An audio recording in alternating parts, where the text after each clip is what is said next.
guys, magluto na po ang inyong kusinira nga dili ka ba lumuluto.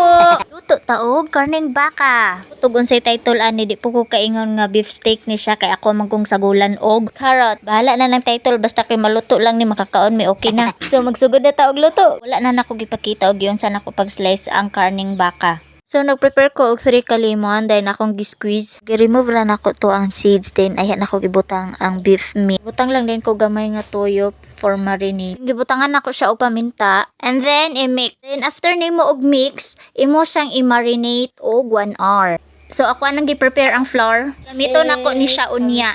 Walang nang gi-mix sa tubig. Init lang ko og mantika. Giprito lang nako daan ang carrots para dali raon niya. Ako na din gilunod ang ahos, sunod si bombay, then gilunod na nako ang karne. Then kurawa og tarong. Wala na siyang ipabukalan kadyot para musunop tong mga panlasa. Butang na din ko og tubig, then latan nako siya og 1 ka oras. Kay humok naman ang karne. Ako na din gilunod ang carrots nga kato akong giprito. Butang din ko gamay nga asin. Dayon gamay lang nga magic kay mag-add man ta og sugar. Dahil nagbutang din ko ani og 4 ka scoop nga sugar. Butang na din ako to ang flour, wala lang na video kay na phone storage. So mo ni akong final presentation for today. First time di ko ani nakaluto guys. Dayon please support my videos guys. Thank you for watching. Oops, wait. How's my cooking guys? Don't forget to leave a comment below. Okay, bye.